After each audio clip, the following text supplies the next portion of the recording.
Vamos a hablar ahora del proceso de llegadas, que va a hacer referencia a cuando se producen los intentos de llamada, ¿vale? El término general es llegadas porque aplica a cualquier escenario, clientes que llegan a una charcutería, usuarios que llegan a un cajero a sacar dinero o, en este caso, llamadas telefónicas que se producen, ¿vale? Entonces es bastante típico, diferentes representaciones, pero bueno, yo aquí voy a emplear una en la cual en horizontal voy a colocar el eje de tiempo y voy a ir marcando en qué instantes se producen las llegadas, ¿no? Que es lo que he marcado ahí con esas flechas, ¿vale? Entonces, vamos a tomar ciertas hipótesis. Yo voy a intentar justificaros más o menos las hipótesis que se toman para poder al final hacer cálculos matemáticos en escenarios de telefonía. Una de las hipótesis que se toma es que los instantes en los que se producen esas llamadas son independientes entre sí. En el sentido, sí, uno tiene que ser posterior a la siguiente, ¿vale? Pero si os fijáis, provienen de usuarios independientes, ¿vale? Como cuando quiere llamar un usuario no debería afectar a cuando quiera llamar otro usuario, ¿vale? Porque no nos coordinamos para llamar por teléfono todos a la vez. En realidad, aunque esas variables son una consecutiva de la otra, eso sí es cierto, no debería estar muy condicionada una respecto a la otra, ¿vale? Porque cuando llama a cada persona, pues debería ser independiente de cuando llama a cada otra persona, ¿vale? Con lo cual, aunque claramente son consecutivas, esos instantes son aproximadamente independientes entre sí, ¿vale? Pueden estar muy juntos, pueden estar muy separados, pero porque dos llamadas estén muy juntas, un usuario haya llamado y a continuación, muy cerca en el tiempo, haya llamado a otro usuario, eso no nos va a condicionar que a continuación tenga que llamar a otro usuario muy junto o tenga que llamar a otro usuario mucho tiempo después, ¿vale? Eso es lo que me va a importar, ¿vale? Que porque dos llamadas estén muy próximas entre sí no me dice nada respecto a cuándo va a ser la siguiente llamada, si muy próxima o muy lejana, ¿vale? En realidad, donde yo voy a medir el grado de independencia es en esos tiempos entre las llegadas consecutivas, ¿vale? Bien, vamos a tomar una serie de parámetros medios y uno de ellos es muy sencillo, no es más que el número medio de llegadas por unidad de tiempo, ¿vale? Y yo, suponiendo que más o menos el comportamiento de la población de usuarios es pues más o menos estacionario, que no cambia mucho, yo puedo tomar un intervalo de tiempo relativamente grande y medir cuántas llamadas se han producido, dividido por ese intervalo de tiempo y tengo el número medio de llamadas por unidad de tiempo, ¿vale? 4 llamadas por hora, 0,53 llamadas por segundo, ¿vale? De tal forma que si yo tengo 3 horas, pues 0,53 es la media por las 3 horas, pues aproximadamente debería tener ese número de llamadas en una hora, ¿vale? Normalmente esta tasa media de llamadas por unidad de tiempo es lo que vamos a caracterizar por el parámetro lambda, ¿vale? Y esto ya os vendrá sonando de que es un parámetro que venimos utilizando cuando queremos hacer referencia a eso, al número de llegadas por unidad de tiempo, ¿vale? Bien, entonces estas son las hipótesis tradicionales en lo que es teoría clásica. Si uno quiere llegar a describir matemáticamente el modelo que tomamos para los instantes de llegada, para los tiempos entre llegada, las hipótesis concretas no son más que estas 3 que os voy a poner ahí, ¿vale? Con esas 3 hipótesis de ahí va a salir un modelo matemático que es el modelo matemático clásico. Fijaros, las hipótesis son las siguientes: que en un intervalo suficientemente pequeño solo se va a producir una llegada, ¿vale? Esa es la primera hipótesis. Si vosotros cogéis un intervalo de tiempo muy pequeño, no se producen 2 llegadas.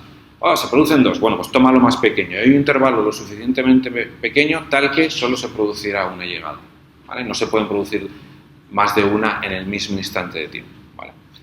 Luego, si la probabilidad de que en un intervalo de tiempo se produzca una llegada, cuando el intervalo de tiempo es muy pequeño, es directamente proporcional a la anchura del intervalo de tiempo. ¿Bien? Eso quiere decir que si yo tengo una cierta probabilidad de que se produzca una llegada en 1 milisegundo, pues en 2 milisegundos tengo el doble de probabilidad, ¿vale? Porque he dado el doble de tiempo, pues hay el doble de probabilidad de que llegue una llegada en ese intervalo de tiempo. Y en uno que es 3 milisegundos, pues habrá el triple de probabilidad, ¿vale? Eso siempre hablando de intervalos de tiempo muy pequeños, ¿vale? Al final ya veis que es la típica descripción para hacer tendencias al límite, ¿vale? Eso quiere decir que tenemos un parámetro que casualmente va a ser el mismo lambda de antes, pero ya veréis cómo se llega a que este lambda es el lambda de antes. Hay un parámetro lambda que es ese factor de probabilidad, tal que la probabilidad de que se produzca una llegada en un intervalo muy pequeño, recordad que he dicho que solo se puede producir una si el intervalo es suficientemente pequeño, es lambda por la anchura del intervalo de tiempo, ¿vale? Y luego, la probabilidad de una llegada en un intervalo es independiente de lo que sucede en los intervalos anteriores, ¿vale? Que esta es un poco la hipótesis de independencia que os decía, ¿vale? Lo que suceda en un intervalo no me afecta a lo que suceda en el siguiente intervalo, ¿vale? Porque aquí se haya producido una llegada o no se haya producido una llegada, porque ahora haya llamado a alguien, no me dice nada sobre si en el siguiente intervalo de tiempo va a llamar a alguien o no va a llamar, porque la población es muy grande, pues le puede dar a alguien por descolgar el teléfono o no. Porque un vecino haya llamado no condiciona a los demás vecinos a llamar o a no llamar, ¿vale? Se ven más o menos las hipótesis como de forma descriptiva como razonables, ¿vale? Respecto al comportamiento de los usuarios, parece razonable que la probabilidad de que alguien llame en un intervalo de tiempo, cuanto más grande sea el intervalo de tiempo, pues debe ser más grande. Linealmente, pues es lo que podríamos discutir. Parece razonable que, bueno, si cojo un intervalo de tiempo lo suficientemente pequeño, solo se producirá una llamada, ¿no? No se van a coordinar los usuarios para llamar dos a la vez. Y parece más o menos razonable que porque un usuario haya llamado en este intervalo de tiempo no me dice nada respecto a si otro usuario va a llamar en otro intervalo de tiempo o no, porque las personas son independientes entre sí. Bien, pues con solamente esas tres hipótesis se puede demostrar que si yo tomo esos instantes en los que se van a producir llegadas que vengan de un comportamiento como descrito aquí, el número de llegadas que se producen en un intervalo de tiempo de anchura delta de t, la que yo quiera, ¿vale? El número de llamadas que se producen en ese intervalo de tiempo, el número de llegadas, viene descrito por una variable aleatoria de Poisson, ¿vale? En un intervalo de tiempo cualquiera, de una anchura que yo diga, hay una variable aleatoria de Poisson que viene descrita su función de distribución de probabilidad, como veis ahí, lambda por delta de t elevado a k, donde k es pues, 0, que se produzcan 0 llegadas, 1, que se produzca una llegada, 2, que se produzcan 2 llegadas en ese intervalo de tiempo de la anchura la que yo quiero, ¿vale? Ya es un intervalo grande, se pueden producir varias llegadas. Por la e elevado a menos lambda por delta de t, ¿vale? Eso, si recordáis, es la forma de una variable aleatoria de Poisson. No voy a entrar más porque, aunque procesos no hayáis visto, variables aleatorias sí, ¿vale? La variable aleatoria de Poisson descrita así es una variable aleatoria, la suma de todos los valores de probabilidad da 1, ¿bien?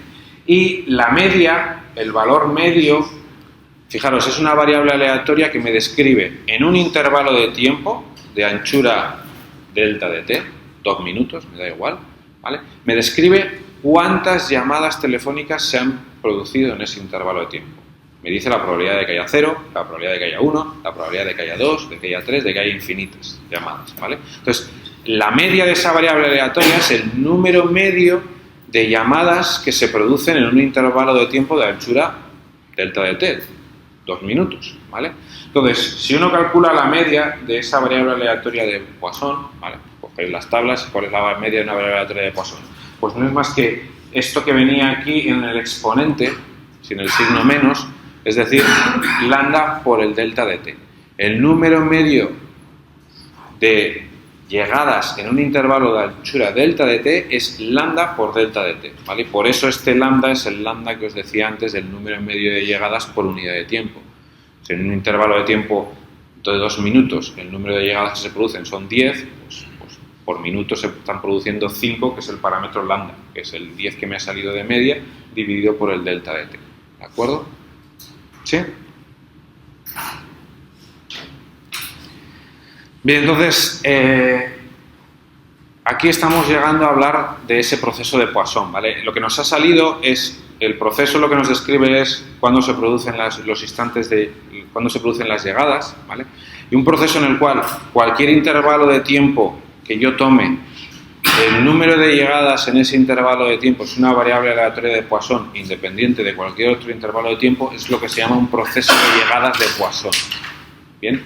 Entonces, si uno tiene un proceso de llegadas de Poisson, como yo he descrito hasta aquí, uno puede medir cuáles son los tiempos entre dos llegadas consecutivas, ¿vale? ¿Cuál es el tiempo que transcurre entre que un usuario llama, llega una llamada a la central y llega la siguiente llamada a la central? Bien, si es un proceso de Poisson, si viene descrito como he descrito hasta aquí, el tiempo entre una llegada y la inmediatamente consecutiva es una variable aleatoria, ¿vale? Entre la primera y la segunda, pues vamos a llamarla x sub 1. Entre la segunda y la tercera es otra variable aleatoria, x sub 2. Entre la tercera y la cuarta es otra variable aleatoria, x sub 3, ¿vale? Si os dais cuenta, de nuevo tengo un proceso, x sub 1, x sub 2, x sub 3, x sub 4, x sub 5, ¿vale? Estoy describiendo el mismo fenómeno, pero ahora con unas variables aleatorias que son los tiempos entre llegadas. Bien, si el proceso de llegadas cumple lo que yo he puesto en las transparencias anteriores, es un proceso de Poisson, estas variables aleatorias de tiempo entre llegadas son exponenciales. ¿Vale? ¿Recordáis la variable aleatoria exponencial? Es una variable aleatoria continua.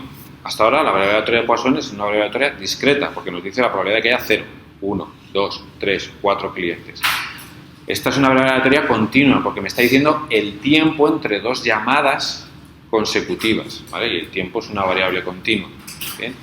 La función de densidad de probabilidad de la variable aleatoria exponencial es lo que tenéis ahí. Entonces, si yo tengo un proceso de Poisson de tasa lambda, el tiempo entre llegadas es una variable aleatoria exponencial de parámetro lambda, ¿vale? Esa es la función de densidad, lo tenéis ahí. La función de distribución es 1 menos e elevada a menos lambda t. La función de distribución, la probabilidad acumulada, no es más que la probabilidad de que salga un valor menor que un cierto valor, ¿vale? Que el tiempo entre dos llegadas consecutivas sea menor que 120 milisegundos, por ejemplo, ¿vale? Entonces, si yo tengo esta variable aleatoria exponencial, la media de una variable aleatoria exponencial no es más que el inverso del parámetro, ¿vale? Y aquí vais a ver por qué yo he puesto la misma letra otra vez para una cosa completamente diferente, por qué vuelvo a poner lambda. A ver, si yo tengo un proceso de llegadas donde en un intervalo de tiempo, ¿vale?, se producen, en un intervalo de tiempo de anchura delta de t, hemos dicho que se producen lambda por delta de t llegadas, ¿no? Es decir, por unidad de tiempo, por segundo, por ejemplo, se producen lambda llegadas. Si hay lambda 4, pongamos, llegadas por segundo, en media, ¿cuál tiene que ser el tiempo entre dos llegadas consecutivas? Si en un segundo hay 4 llegadas, pues entre cada una de ellas tiene que haber la cuarta parte de un segundo, ¿vale? En promedio, 0,25, ¿vale? Entonces, si yo tengo un proceso con una tasa de llegadas de lambda llegadas por unidad de tiempo, el tiempo medio entre llegadas tiene que ser el inverso, ¿vale? 1 partido lambda. Bien, y ese es el parámetro, es el lambda de la exponencial, por eso es el mismo de antes. Entonces, recordad un poco el aspecto que tiene la variable aleatoria exponencial, ¿vale? La probabilidad de valores por debajo de la media son razonables, ¿vale? Esto es la función de densidad, esta es la función acumulada de distribución de probabilidad, la que me da la probabilidad de que el valor de la variable aleatoria sea menor que un umbral, pues, por ejemplo, menor que 2, pues me sale pues, en torno a 0,6 cuando el lambda es 0,5, me sale una probabilidad en torno a 0,85 cuando el lambda es 1, ¿vale? Fijaros que la mayor parte de la masa está concentrada por debajo de la media, pero aún así es una variable aleatoria que tiene valores hasta el infinito, ¿vale? Cualquier valor es posible, cualquier valor positivo es posible. Puede haber dos llegadas tremendamente alejadas, ¿vale? Entonces, si yo tomo variables aleatorias, yo lo que he dicho es, vuelvo un poquitín para atrás, estos tiempos entre llegadas son variables aleatorias exponenciales, todas descritas por el mismo parámetro de la exponencial, prácticamente es como si fueran la misma variable aleatoria exponencial y son independientes entre sí, es lo que me quedaba por decir, ¿vale? Entonces esto es lo que se llaman variables aleatorias independientes e idénticamente distribuidas, ¿vale? Y esto es lo que a veces veréis escrito en la literatura como variables aleatorias IID, Independent and Identically Distributed, ¿vale? Independientes e idénticamente distribuidas. Tienen la misma función de densidad de probabilidad y no hay dependencia entre ellas. Es como decir que son la misma variable aleatoria, el mismo dado del cual yo tiro valores y tiro valores y tiro valores, ¿vale? Y porque ahora me haya salido un 1 no quiere decir nada respecto al número que me vaya a salir luego en el dado. Vale, entonces si yo tengo tiempos entre llegadas exponenciales, es una forma muy fácil de construir un proceso de Poisson. Generáis valores aleatorios según una variable aleatoria exponencial independientes entre sí y esos son los tiempos entre llegadas. Los acumuláis y tenéis los instantes absolutos de llegadas de un proceso de Poisson, ¿vale? Y aquí tenéis un ejemplo de un proceso de Poisson donde, claro, el proceso de Poisson son los instantes de llegada, son esos valores, ¿vale? Entonces, yo lo que estoy marcando aquí es, con una línea vertical, el instante en el que se produce esa llegada, el instante en el que alguien descuelga el teléfono e intenta llamar, ¿vale? Entonces, este es el aspecto que tiene. Entonces, no quiere decir que todos los procesos de Poisson son así. Esto no es más que una realización de un proceso de Poisson. Un proceso de Poisson son todo variables aleatorias, pues unas veces salen unos valores, otras veces salen otros. Entonces, pero fijaros que, bueno, Tienden a veces a acumularse las llegadas, a veces se separan un poco más, pero es bastante homogéneo. No hay grandes huecos ni hay ráfagas tremendas, ¿vale? Es un proceso que si uno va acumulando en un intervalo de tiempo el número de llegadas que se producen y luego acumula en un intervalo de tiempo más grande y luego acumula en un intervalo de tiempo más grande, el número de llegadas que se producen tiende a suavizarse hacia la media, ¿vale? Bien, pues esto es el proceso de llegadas de Poisson que, bueno, un poco hemos utilizado en el tema anterior. En las redes de datos es un poco menos aplicable, pero en las redes de telefonía es bastante más aplicable y ahora un poco os voy a intentar explicar por qué se aplica en las redes telefónicas. A ver, la principal propiedad que tiene el proceso de Poisson es que cuando uno hace el planteamiento matemático de cómo funciona ese enlace troncal e intenta resolver, digamos, las ecuaciones, si el proceso de llegada es un proceso de Poisson, son relativamente fáciles de resolver. Si el proceso de llegadas no es un proceso de Poisson, son duras como una mañana de invierno, ¿vale? De resolver las ecuaciones, digamos. ¿Vale? Entonces también es un proceso que nos permite, es una descripción de los instantes de llegada que nos permite resolver el modelo matemático de forma relativamente sencilla. Claro, si este proceso de llegadas no describiera bien a los usuarios, pues no nos serviría para nada resolver el modelo matemático, porque no nos estaría diciendo cómo se comporta la red telefónica, porque si le has metido basura al modelo, pues lo que te saca es basura. O sea, si no le metes una descripción de los usuarios que es acorde a cómo se comportan los usuarios, pues no te va a decir cómo se comporta el enlace troncal correctamente, ¿de acuerdo?